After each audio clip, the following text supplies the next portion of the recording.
Welcome to Cat Scratch Kitchen. We all know that when it comes to Father's Day, big juicy steaks, smoky ribs, and burgers usually get all the glory. But today, I'm sharing the secret weapon that's about to completely steal the spotlight. We are making a copycat of the legendary Shoney's marinated mushrooms. These mushrooms are tangy, savory, and make everything on the plate taste better. And you're going to love how super easy this is to put together. If you want to take Dad's favorite meal to the absolute next level this year, this is the copycat recipe you need in your arsenal. So grab your apron and let's get marinating.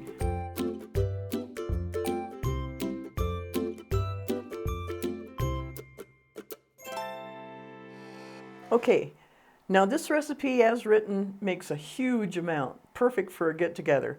I'm making half that amount, so the amounts that I'm telling you are going to be half what is written in the recipe. I'm using half a pound of regular white mushrooms. I'm just taking the tough end off. I've washed them down, not washed them down, I've wiped them down with a wet paper towel just to clean them.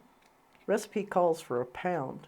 And then you have the same weight of sliced mushrooms, so it makes a huge batch. Now they'll keep in the refrigerator for about a good week, as long as they're stored in an airtight container. Now I have the same amount of sliced mushrooms. It calls for 1 14-ounce can of beef broth, so I have 7 ounces of beef broth here. I'm using a 1/4 cup of olive oil.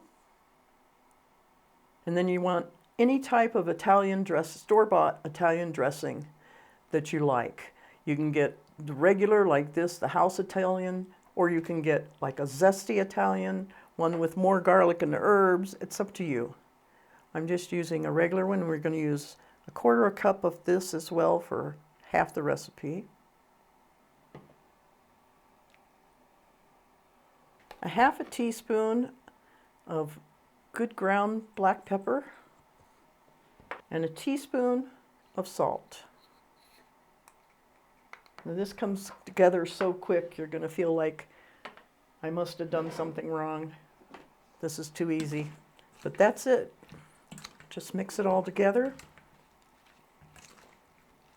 Kind of press it down, get as much of it into that marinade as possible.